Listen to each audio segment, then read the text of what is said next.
Well, good afternoon, ladies and gentlemen. My name is Paul Hobart. I'm the chairman of Debating SA, and welcome to Parliament House for the Grand Final debate. We'll get going a few minutes early, I think. Had a fantastic year again this year at Debating SA with almost 300 teams across 60 schools, culminating in all of the Grand Final debates here today. So I'll hand you over to the chairman, and we'll see the two teams debate for the Senior Division Championship year.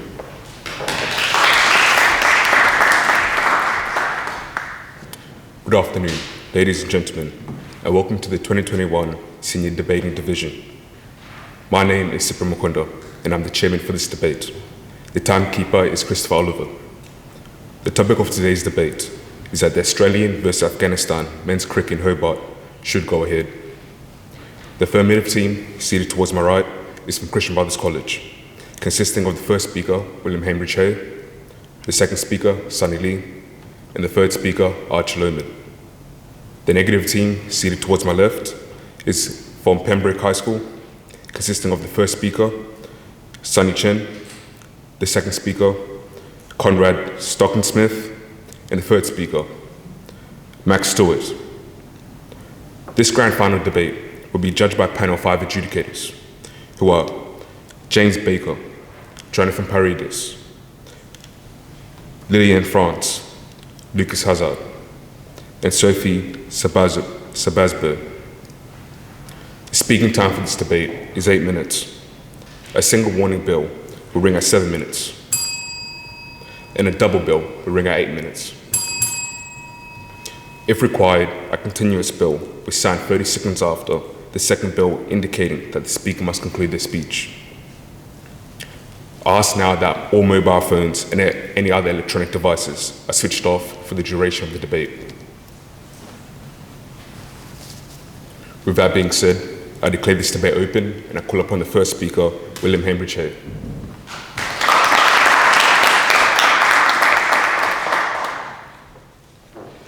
Good evening, Mr. Chairman, ladies and gentlemen. Welcome to today's debate. The topic is that the Australia versus Afghanistan men's cricket match in Hobart should go ahead.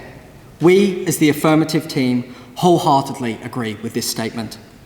To open this case, we believe the definition to be that the Cricket Australia and Afghanistan Cricket Board's men versus Afghanistan once-off men's cricket test match held within Hobart should proceed. Furthermore, we highlight that sports diplomacy falls under public diplomacy, seeking common ground through international sports to improve intermediate and long-term relations between states by providing an unofficial platform, for example, a once-off test match, to begin a dialogue. In fact, this form of diplomacy has been used historically to restart dialogue between politically divided nations. During the Cold War between the United States and China, and then again between India and Pakistan using cricket. Further, we believe that, given the existing discourse around this topic, this debate should discuss the abuse of women's and, broadly, the abuse of human rights under the Taliban regime. We reiterate that this topic assumes that the upcoming cricket match complies to all current government health regulations and that COVID would not act as a legitimate excuse for a cancellation. This debate began earlier this year, when Taliban forces took control of Afghanistan and promised to, among other objectives, protect women's rights after the transition. Next, Ahmadullah Waziq, the Taliban's deputy cultural commissioner, independently suggested that the newly formed government may bar women from playing sports, triggering Cricket Australia to suggest that the upcoming match would be cancelled given their position on women's rights they claimed to uphold. So poses the question, what will cancelling this match achieve? Today, we respond under 2 key themes. 1, that proceeding with the match opens a dialogue between nations. And 2, that cancelling the match is a pointless, ill-considered, knee-jerk reaction. As the first speaker, I will address the pivotal opportunity to use sports diplomacy to influence women's rights, and that cancellation needlessly punishes Afghans. Our second speaker, Sunny, will argue that choosing to cancel the match risks harming women's representation in sport, and that the cricket community's response is not consistent. Our third speaker, Archer, will rebut the negative team's arguments and summarise our team's case. Now onto my first argument, that Australia has a pivotal opportunity to engage with Afghanistan. Australia, now more than ever, is in a unique diplomatic position wherein we have become suddenly and completely isolated from a country that we once shared military influence. Now this cricket match has provided an opportunity to engage with Afghanistan, a chance for Australia, as Lowy Institute reporter Edmund Roy believes, to, quote, take advantage of the leverage it has, however slight, at a time when the international community is struggling to connect to a strict Islamic regime. A chance to utilise sports diplomacy to begin a dialogue between our politically divided nations and address the humanitarian crisis in Afghanistan. In fact, this concern is shared by the former CEO of the Afghanistan Cricket Board, Hamid Shinwari, arguing that, quote, considered, balanced cricket diplomacy will be far more productive for Afghanistan and for cricket than a sudden knee-jerk reaction. He added that, quote, Afghanistan's young people see the cricket team as heroes. The national players unite our country. They build peace and pride. He expands, quote, Australia would bring a treasured gift to the people of Afghanistan by Cricket Australia. It would build relationships rather than close minds. Gideon Haigh, cricket author and sports journalist, added that, quote, well before the Taliban, there were cultural and religious obstacles to promoting cricket among women, believing that, quote, we have a better chance of exercising influence by maintaining links via the cricket match than severing them. Influence that could be used to prevent further humanitarian catastrophes. In fact, sports diplomacy has been used to fight against humanitarian violations before. For instance, when South Africa was an apartheid government, a governing system that segregated based on race, there was a gross violation of human rights, to the extent where a 1973 UN resolution declared it a crime against humanity. Despite South Africa being banned from international sports such as the Olympics for almost 3 decades, South Africa didn't change. This was until Nelson Mandela used South Africa's rugby team, the Springboks, to close the divide between white and black South Africans. Mandela said in 2000, sports has the power to change the world. Sport can create hope where once there was only despair. So we pose the question again. What will cancelling this match achieve? Edmund Roy summarises. A decision to cancel the match amounts to an opportunity missed in keeping the channels of communication open. He adds, this is a time to stay engaged with Afghanistan, to address the humanitarian catastrophe that's unfolding, to help prevent further atrocities, to ensure that the Taliban stays true to its commitment of peace and security, and most of all, to scrutinise the regime's treatment of its population. We echo the pleas of the Afghanistan Cricket Board's letter to the ICC. We ask Cricket Australia and the whole cricketing world to keep the door open for us. Walk with us. Do not isolate us and avoid penalising us for our cultural and religious environment. Now onto my second argument, that cancelling the match needlessly punishes the people of Afghanistan at a time when they need it the most.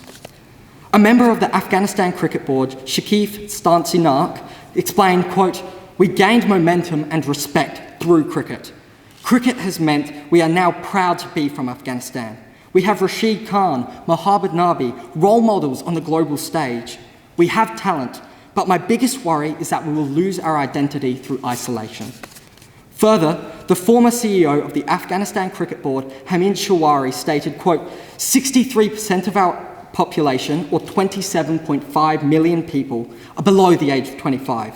And it is these millions of young people who are most impacted by the cancellation of the Test match and its potential consequences. He went on to condemn the advice of Cricket Australia, saying that the decision, quote, robbed Afghanistan's large young population of seeing their heroes play internationally. This goes further. Peter Anderson, former coach of the Afghan men's international cricket team, argued that, quote, I have spoken to the women over there, and they are devastated by this decision. It will destroy them. In conjunction, Tuba Sangar, the Afghanistan Cricket Board's women's development manager, believes, quote, if other countries, other worlds take this from Afghanistan, I don't think it will help. It will destroy the hope of the people in Afghanistan. Sangha goes further, quote, "The Taliban don't allow women to play cricket, so the world doesn't allow men to play cricket. From both sides, Afghanistan's people will have lost the opportunity to play." Ladies and gentlemen, we ask, what will cancelling this match achieve? It's quite simple. Virtually nothing. It doesn't open a dialogue for meaningful change. It certainly won't help the people of Afghanistan. So we ask, who will it help? Our second speaker, Sunny, will endeavour to answer that question. We believe that the test match must go ahead, for the sake of our nation and for the people of Afghanistan. Thank you.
I call upon Sunny Chan to open the negative case.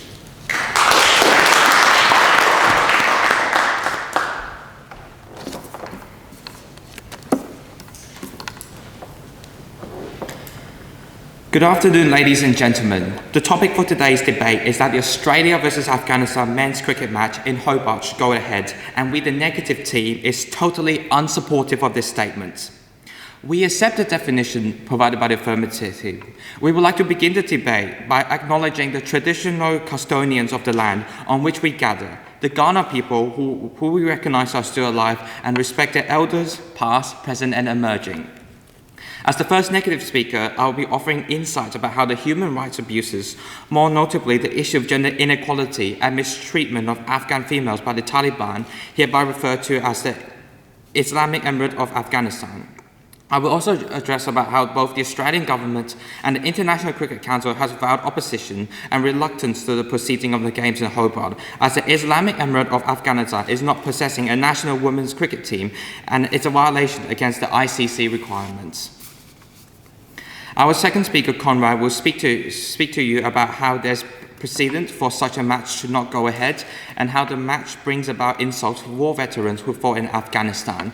He will also mention how there are alternative measures for the Afghan athletes to compete without being a delegate of an extremely misogynist regime. Lastly, third speaker Max will summarize our team's case and offer a conclusion. But before I start my debate, I would like to point out some flaws of the Affirmative team. So the first Affirmative speaker has tried to convince you that letting Afghanistan play in Tasmania is able to restore Afghanistan or the Islamic Emirate of Afghanistan's relationship with the West. Well, think of it this way. To restore a relationship with the West, to encourage them to lift their sanctions on Afghanistan, whether it's like the military or economic, they must first stop disobeying international law, respect the fundamental principles of human rights, and stop killing its citizens, value the principle of gender equality, and fulfill the expectations of the international community to achieve peace and stability and equality. And think of it this way, how can you expect rich Western countries to talk to a regime when they are still torturing half of their population? The first Affirmative speaker has also tried saying that, it can help, build back the position of Taliban in the world, and then it has not much connection with politics. Well, to put it simply, so if you disconnect politics, regime to sports, and to put it simply, it suggests that if you don't mix sports and politics together, then you are kind of disregarding the history, disregarding the fact that Afghanistan violated human rights and abuse towards women, and you're also disregarding the presidents. So now onto my first point. We believe that the cricket games should not go ahead because we should never tolerate a regime who not only defended the 9/11 terrorists, but was also responsible for intentional and intentional with the violation of mistreatment of rights of their citizens, especially women and girls, over the past 20 years. Statistics provided by Amnesty International, recorded and transferred by the UN Assistance Mission of Afghanistan, suggested that from 1st January to 30th September 2020, the current governors of the Islamic Emirate of Afghanistan were responsible for 45% of all 5,999 civilian casualties within the borders of Afghanistan, the vast majority of which were intentional violation of crimes against humanity being brutally undertaken by their present Afghan rulers. While the number of civilian casualties vary year by year, but the Taliban's intentional killings of women and girls have remained constantly high. We can certainly draw from these indicative statistics that the current Afghan rulers are human rights abusers who pay no respect nor obedience to international laws, gender equality, nor human rights. Unfortunately, the only existing male national cricket athlete team is representative of this Taliban's abuse towards Afghan females because of the disappointing decision by the Afghan rulers to abandon the female national cricket team and the refusal to incorporate females into the newly formed Taliban cabinet earlier this month. It is utterly impossible to accept the reality that the Taliban claims they treasure and will in the future enforce gender equality. We are witnessing a human rights crisis unfolding in Afghanistan, one that targets individual women and girls with seemingly endless threats of violence, abuse, death, and confiscation of their rights of living, including jobs, school, and playing in sports. So this is why the ICC has, and they obviously should, take a strong stance prohibiting the men from playing in Hobart, to express our condemnation and to deliver a clear message that this abuse of human rights is not acceptable. Therefore, we can boycott Australia versus Afghanistan's cricket games to voice our opposition and concern against such brutal and totalitarian regime. For its high record of crimes against humanity, as well as to urge the Afghan rulers to recognize the seriousness of this issue and immediately hold all violations of human rights on women and girls. Now on to my second point. The cricket games should not go ahead because the Australian federal government and the Tasmanian state government has voiced opposition against the match going ahead and was supported by the decision to enforce the ICC requirements, which was essentially also an initiative of the ICC, which has a really clear rule stating that full members must have a national women's team. Yes, an exemption was offered to Afghanistan in 2017 when they brought into the fold, and in November 2020, 25 female cricketers were awarded contracts by the Afghanistan Cricket Board, but their immediate futures appeared bleak as the Taliban took control.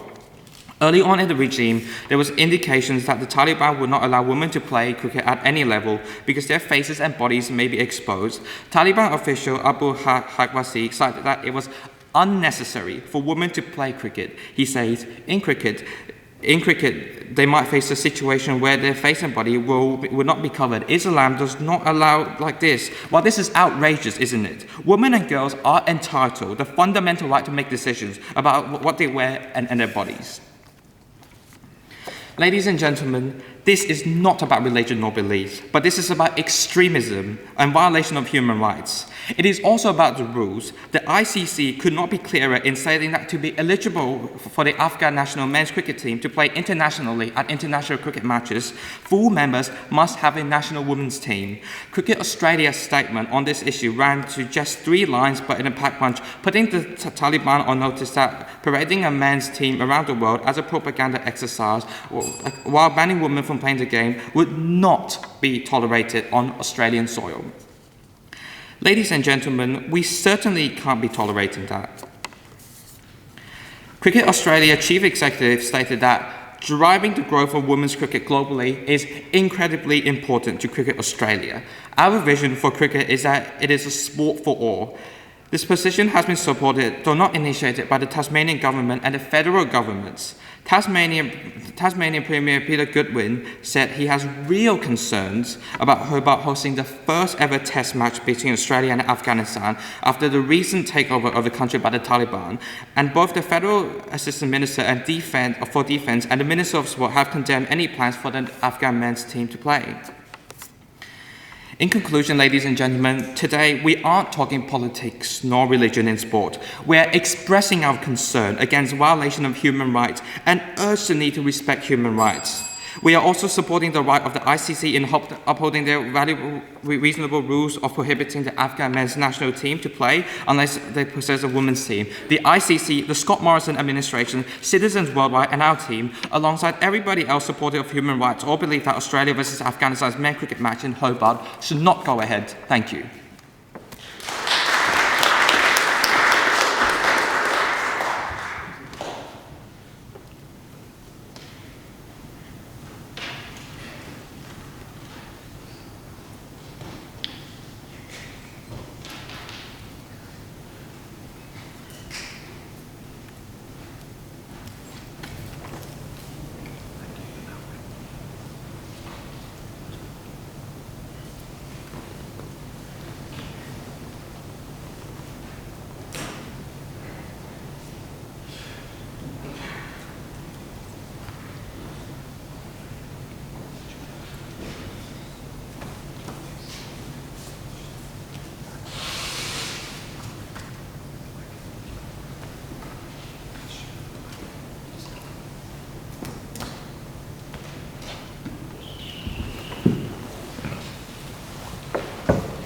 To continue with the affirmative case, please welcome Sunny Lee.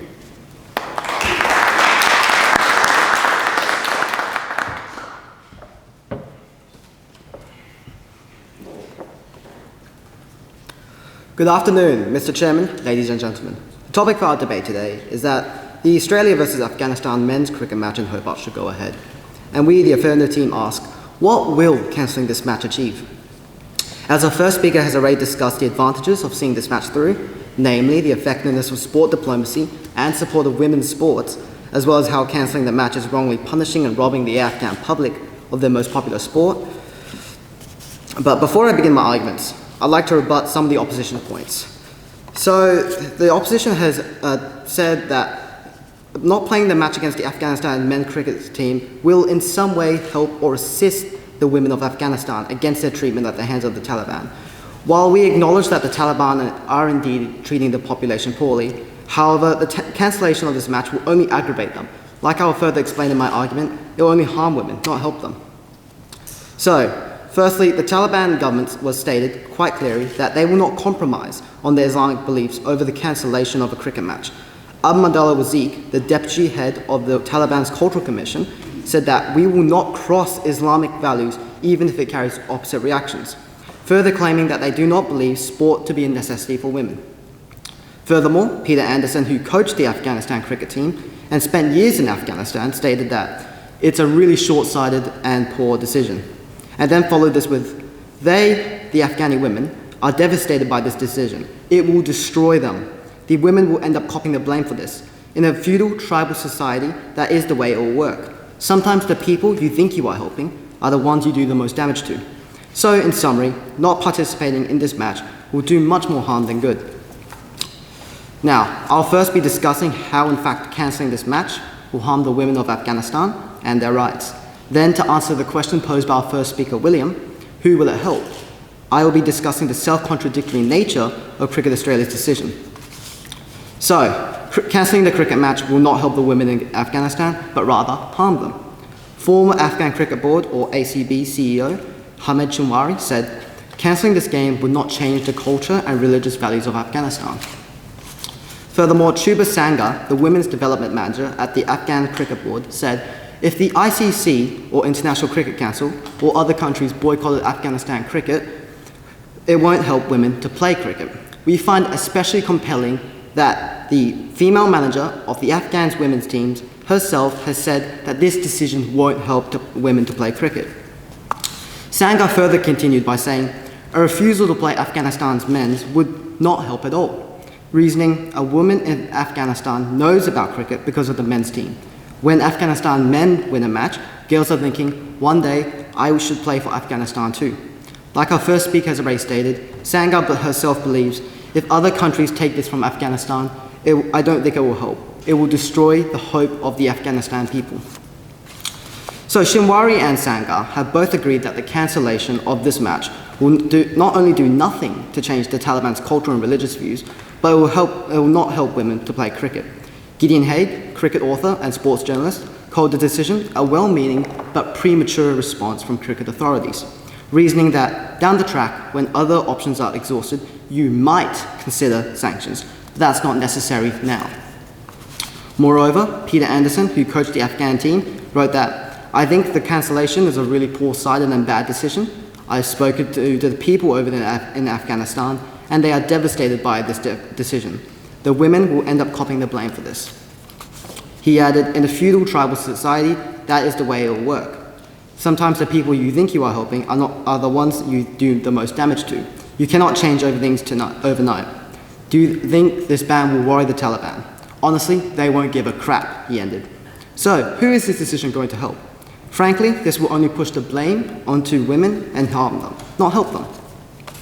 So, ladies and gentlemen, Afghan officials, cricket players and coaches all reached the same consensus that the cancellation of the men's cricket will do nothing to change the values of the Islamic Emirate, but rather divert the blame and suffering onto the women of the country.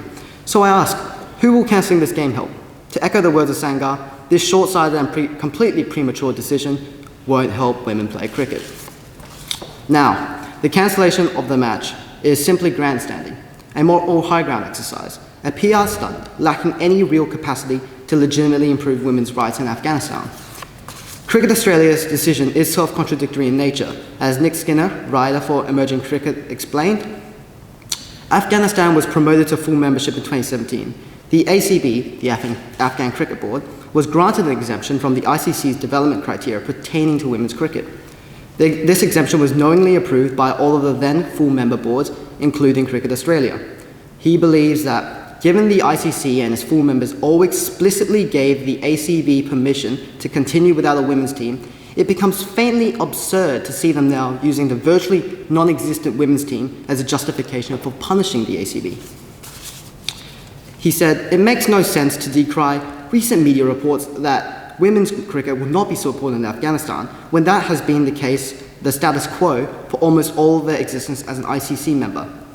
Then, in 2019, the ICC announced an Afghan women's cricket team. Skinner reasoned, with no enforcement mechanisms in place, as well as no games having taken place since this conference, it is hard to believe the cricket board were taking that project seriously. Only in November 2020, over a year later, did the ICC announce contracts for the team. And since the announcement, the team has played no games, merely attending a highly publicised training camp in India. So we have to ask whether Cricket Australia is genuinely invested in improving women's rights in Afghanistan. It is clear that Cricket Australia merely wishes to attain a moral high ground rather than significantly improve women's rights. To quote Nick Skinner, principles applied only when it's politically convenient are not truly principles, and the difficult stands that are not taken drain moral authority from the easy stands that are. Rod Lyle, also from the Emerging Cricket, claimed that if Cricket Australia was serious about its claims of commitment to the women's game, why not use their considerable leverage at the ICC boardroom to resist the exemption? And why then subsequently schedule a men's test against a nation they knew full well had no women's team? The fact that they only taking action now smacks of hypocrisy and a PR team seeking an easy win rather than a principled stand. So, ladies and gentlemen, the Afghan Cricket Board has merely gone from not supporting women's cricket due to their own deliberate inaction to not supporting women's cricket due to a government edict. This is further corroborated by Shinwari declaring that the current situation is not substantially different to the environment under the Western-backed Karzai and Ghani governments. It seems increasingly clear that the Taliban's mistake was not banning a non-existent team, but in dropping the pretense of having that team. As Skinner wrote, if that is the red line for cricket, it's a morally vacuous one. As Emin Roy from the Lowy Institute ponders, did the government attempt to bargain with the regime, to win concessions, to secure a channel for ongoing dialogue, or did it simply take the easy way out, pulling up stumps, so to speak, by claiming the high moral ground. Therefore, Chairman, ladies and gentlemen, I ask you, what will cancelling this game achieve? Our verdict, virtually nothing. As stated by Edmund Roy, it may well be a feel-good exercise to claim the high moral ground, but has been seen in Australia's engagement and disengagement in Afghanistan, no amount of rhetoric will change the fact that there's nothing to feel good about. Cancelling the match on grounds of lacking a female team is not only ineffective in change, but rather detrimental to the women of Afghanistan. Thank you.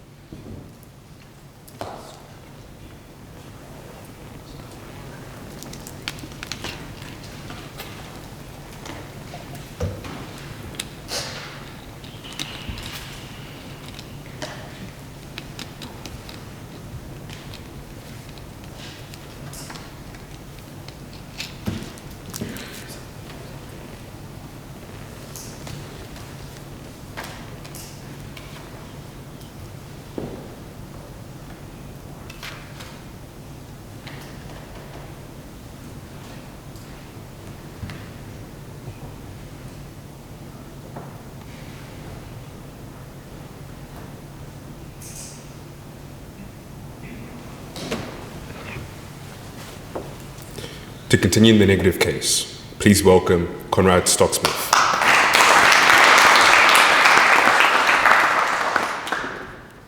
Mr. Chairman, ladies and gentlemen, I join my colleagues in welcoming you to tonight's more important grand final.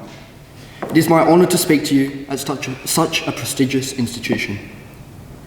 The topic for this afternoon's debate is that the Australia versus Afghanistan men's cricket match in Hobart should go ahead.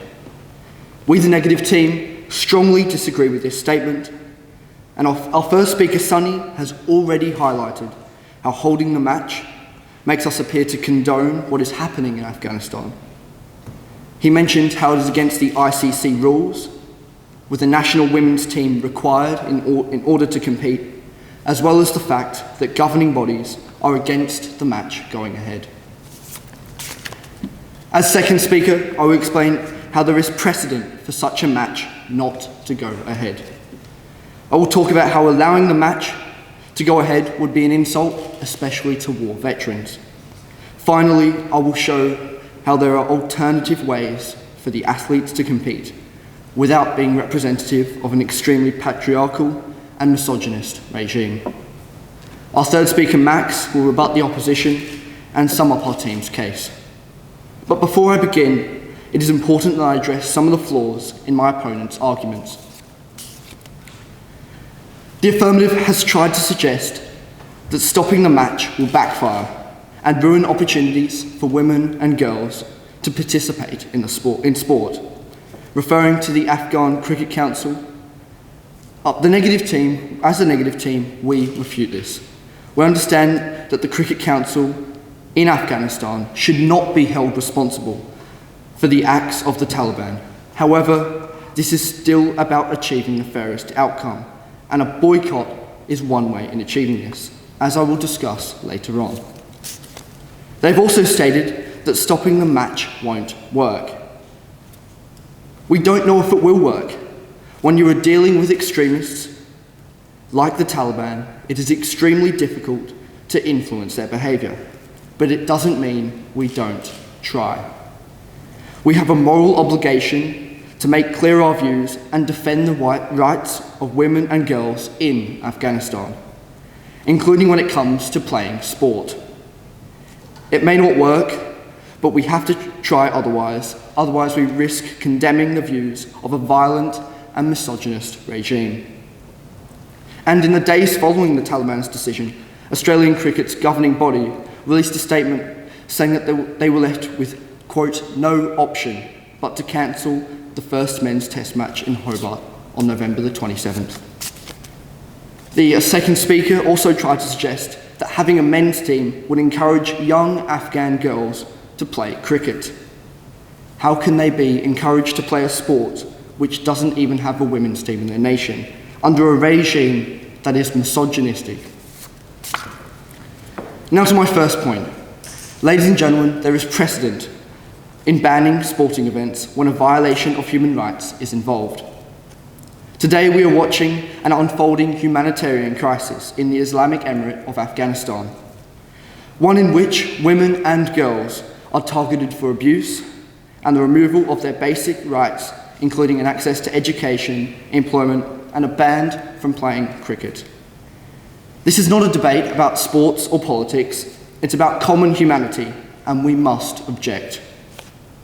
As Nick Hockley, Cricket Australia's chief executive, said, quote, "There are so many layers to it, and it really does transcend cricket." We know sporting boycotts can work. The most famous example of a successful boycott was South Africa during the horrendous apartheid era. South Africa's tour of England in 1970 was called off, and the ICC imposed a moratorium on tours in 1970. England was joined by other nations, including Australia, and it had an impact, along with other measures. Again, I reiterate, along with other measures. We are not suggesting that stopping this tour will stop the Taliban and remove the Islamic Emirate from Afghanistan, but it will show to the world that Australians do not condone this regime and that the rights of women and girls, including to play a sport, are pivotal. This is an important point. Ladies and gentlemen, while it sends a strong general message about human rights generally, the boycott is about the specific right of women to play cricket, and this may be the secret to its potential success. As the University of Sydney's newspaper, the Honi Swar, points out, in giving a specific and relatively simple measure for the Taliban to consider, Cricket Australia can justify the targeting of Afghanistan. The Taliban conceding that women will be allowed to play, quote, soon, is a sign that the boycott may be having an effect. Cricket Australia says clearly, we support the game unequivocally for women at every level. Now to my second point. Allowing the Afghan cricket team to compete representing the Islamic Emirate of Afghanistan is an insult to veterans of the Afghanistan war. In our war with the Taliban, for the last 20 years, 41 Australian soldiers died. Allowing the country to compete would recognise this barbaric regime and defend those who served. Ladies and gentlemen, my final point is that we are not saying that Afghan athletes cannot compete entirely. Unlike the Taliban, we do not seek to prevent people from playing sport, male or female. But what we are saying is that they cannot represent the Islamic Emirate of Afghanistan. This is not a new concept for sport or even cricket, and a similar system was implemented during the apartheid era. Ladies and gentlemen, we the negative are not against players such as Rashid Khan, an Afghan international, who, as some of you may know, plays right here in Adelaide. We are simply against the representation of an extreme misogynist regime in our nation that violates the rights of its citizens and fails to adhere to international cricket code. In conclusion, tonight we are debating a real issue that has consequences for humanity. We have shown that boycotting this cricket match conforms with the ICC rules, that it sends a strong message about the human rights of women and girls, and there is a precedent. As well as allowing the match to go ahead is an insult to veterans who have served. Finally, I reiterated that we are not stopping the athletes from competing, just the regime they represent. Ladies and gentlemen, the Australia vs Afghanistan men's cricket match in Hobart should not, must not, and cannot go ahead. Thank you.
To conclude the affirmative case, I call upon our chairman.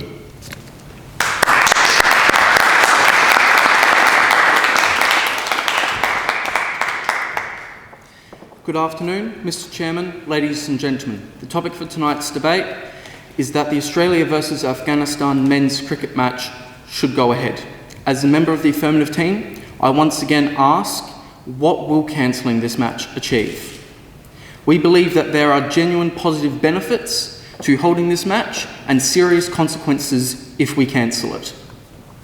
As the third speaker, I will rebut and counter some of the arguments of the opposition before summarising my own team's arguments. To start my rebuttal, the opposition has claimed that not playing the match against Afghanistan, the Afghanistan men's cricket team, we shouldn't play against the Afghanistan men's cricket team as we should not build a relationship with the Taliban on moral principles. This is simply absurd for multiple reasons. Firstly, the Taliban government has stated quite clearly that they are not going to compromise on their Islamic beliefs over the cancelling of a cricket match. Ahmadullah Wazik, the deputy head of the Taliban's Cultural Commission, said that we will not cross Islamic values even if it carries opposite reactions, further claiming that they do not believe sport to be necessary for women.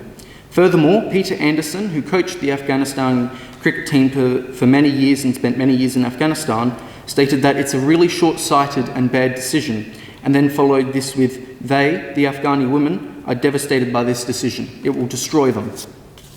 The women will end up copying the blame for this. In a feudal tribal society, that is the way it will work.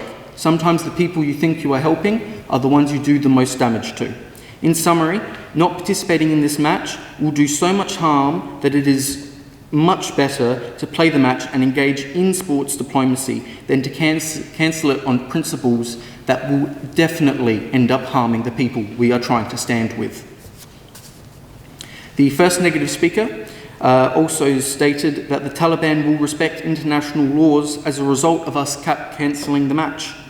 This is wrong because, as proven by the first and second affirmative speeches, the Taliban will not respect human rights by simply employing a cancellation. To quote Peter Anderson, do you think this ban will worry the Taliban? Honestly, they don't give a crap. The first speaker also made the claim that we should cancel the match as Afghanistan needs a women's team to compete in international cricket. This is false, as in 2017, Afghanistan was given an exemption and allowed to play international cricket without a women's team due to religious and cultural beliefs, and this exemption has yet to be repealed by the International Cricket Council. While this is obviously a violation of women's rights and something we aim to improve over time by using sports diplomacy, it still means that Afghanistan was and still is able to play internationally without a women's team. The second negative speaker discussed the precedent of banning sport matches and their history, and that we should cancel this match as well. This is simply wrong. South Africa was banned for most international sporting events for nearly 30 years, and that achieved next to nothing. It was Nelson Mandela, who as part of his campaign against the apartheid regime, employed sport diplomacy to change the ideas of the South African people. And we wish to do the very same in Afghanistan with cricket. The second negative speaker also mentioned that we won't know if playing the match will actually help or not. There is more evidence to suggest that playing the match is beneficial than it won't be beneficial. And there is solid evidence to suggest that women will suffer directly if we do not play this match. We need to play it safe in this scenario to protect the women of Afghanistan and prevent them from more harm rather than saying we don't know what will happen.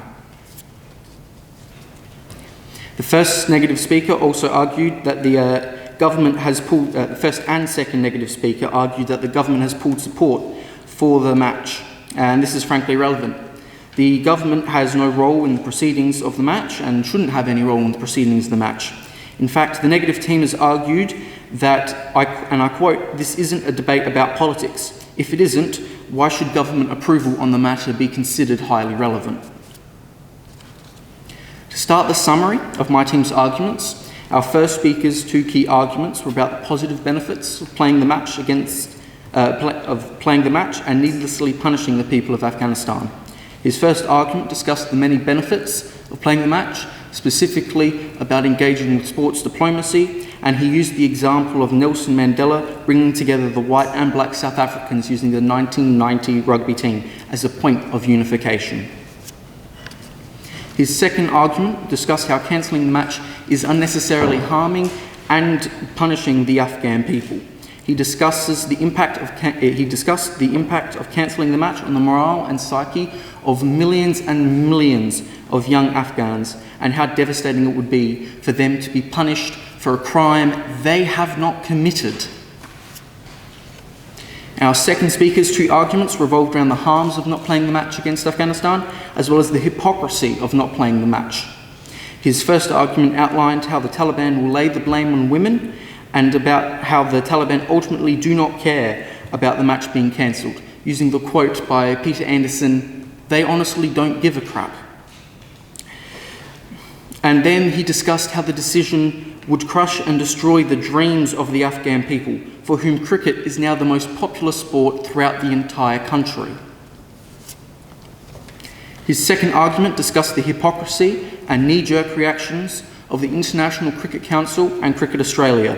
He talked about how they took the easy route out by initially allowing Afghanistan to not have a women's team based on their different religious and cultural beliefs, and are now trying to decry and condemn Afghanistan for not having a women's team, simply to achieve an idea of moral high ground over Afghanistan.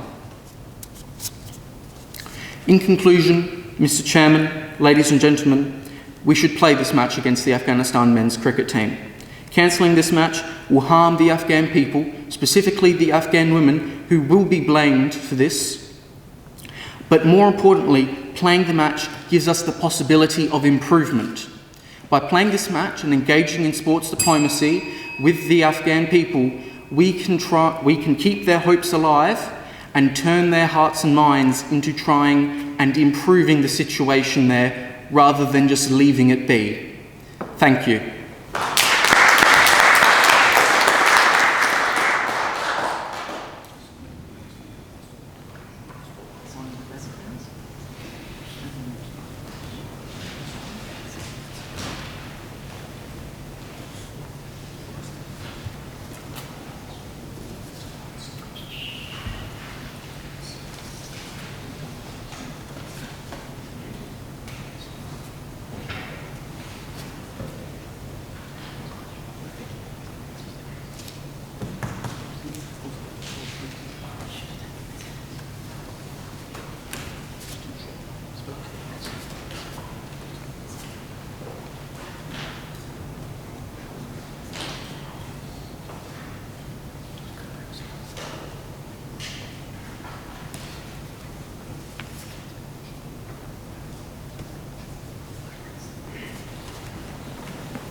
To conclude the negative case in this afternoon's debate, I call upon Max Stewart.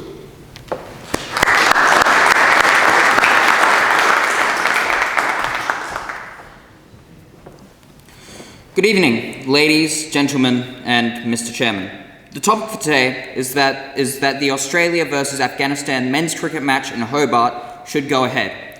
We, the negative team, find this statement to be irrefutably false. Before I sum up the points of my first and second speakers and close the case for my team, I will first rebut the flaws contained in the argument of the affirmative team.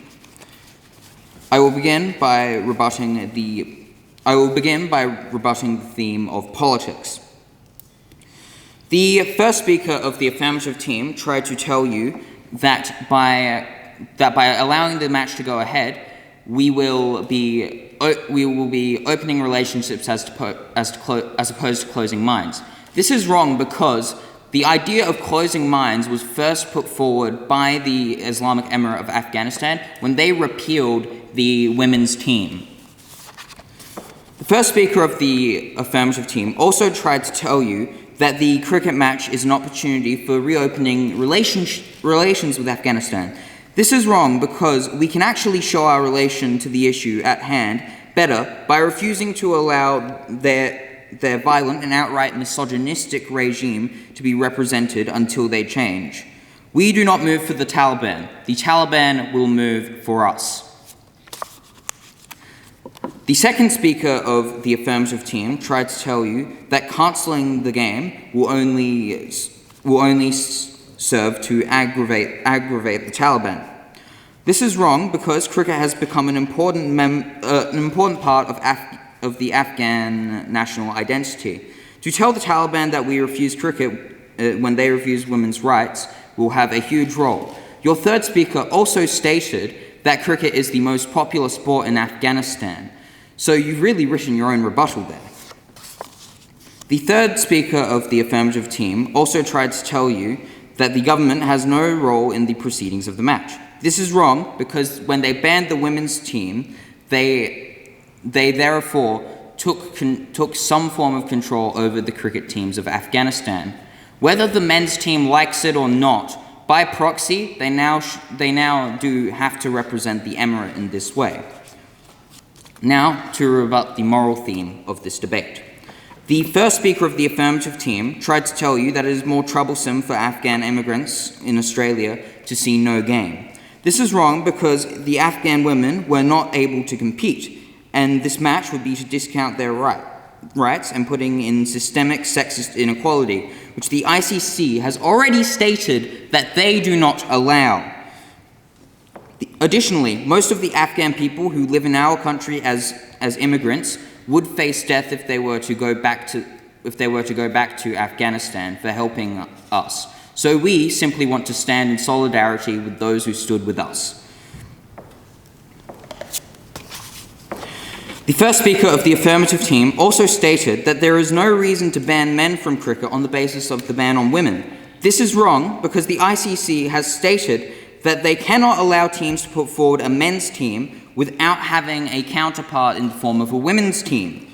Furthermore, Cricket Australia said that they would in fact have no option but to close the match anyways. Additionally, the Tasmanian government doesn't want the match to go ahead either. The first speaker of the affirmative team tried to tell you that despite the South African apartheid ban, South Africa did not change for 30 years. This is wrong because, well, eventually they did after those 30 years. Maybe Afghanistan will not give the same rights back to women for this same number of years. But if by stopping this game and games with Afghanistan in cricket, if we can bring the day that they give rights back to women forward by just one day, then it will all have been worth it. The third speaker of the affirmative team also tried to tell you that we will play this game with sports diplomacy.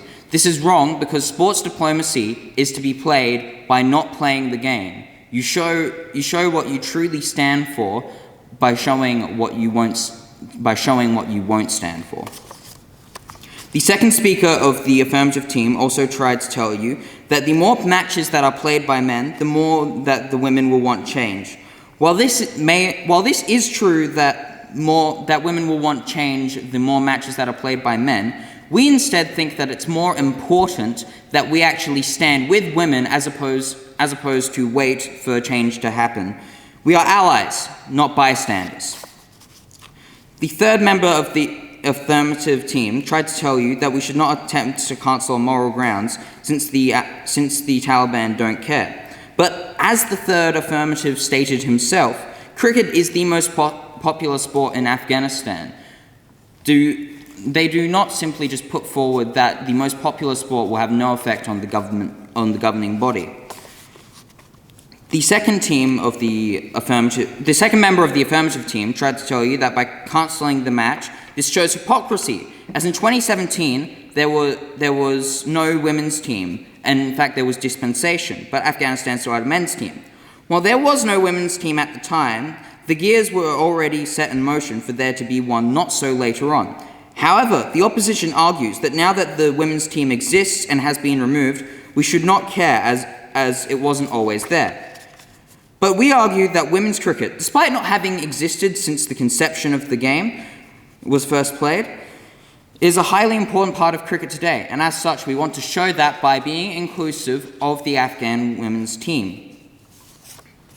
The third speaker of the affirmative team tried to tell you that due to the exemption in 2017, the men's team shall still play. I just rebutted that, sorry. The second speaker of I will now rebut the theme of culture. The second speaker of the affirmative team tried to tell you that cancelling the game will not change the Afghan cultural values.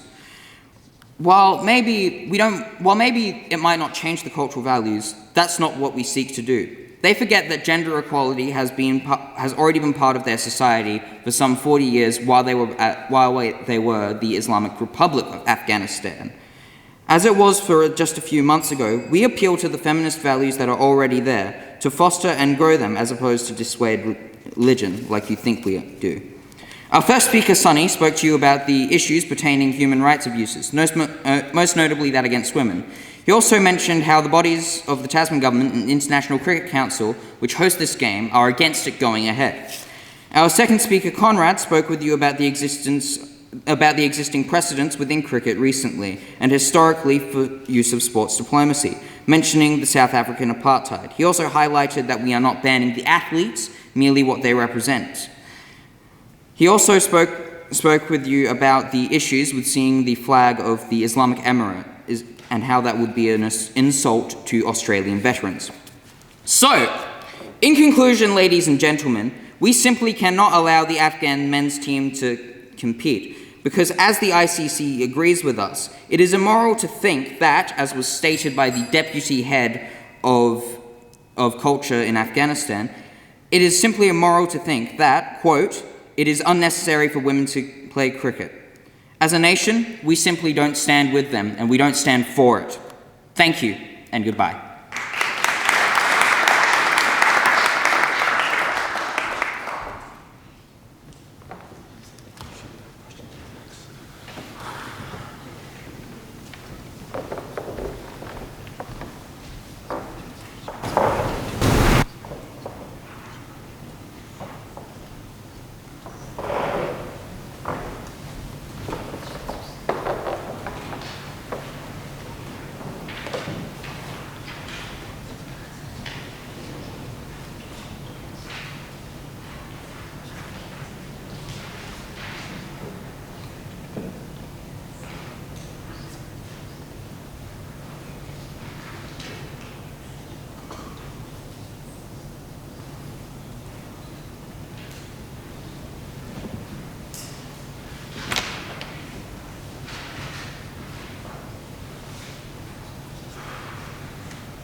I now call upon a representative of the adjudication panel to come forward and award the debate.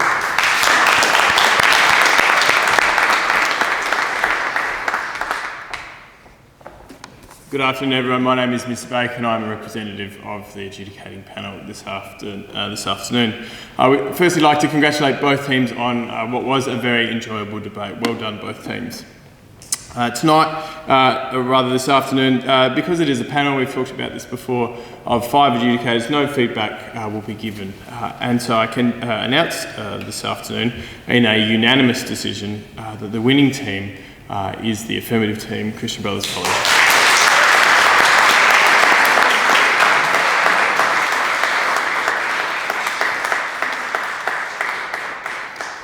I'll hand back to the chairman now to conclude the debate, and then the Master of Ceremonies will present the trophy at the conclusion of the debate. Thank you very much.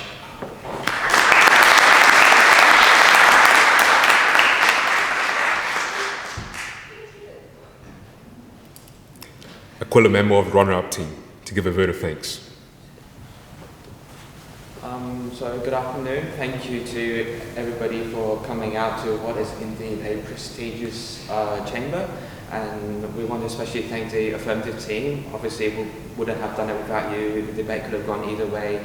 Thank you for parents and coaches for coming out to support. Thank you to Mr. Chairperson for hosting the session, Mr. Timekeeper for timing, and thank you to Debate SA for this year. Thank you.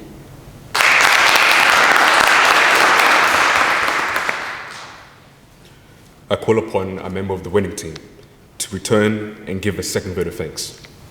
First, I'd just like to thank Pembroke for an amazing debate. You guys did really well. And I'd also like to thank the adjudicators for taking time out of their weekend to come and adjudicate the debate, as well as the audience who came along today, and also Debating SA for organising, in fact, the whole year of debating, and of course Parliament for hosting us tonight, this afternoon. Thank you.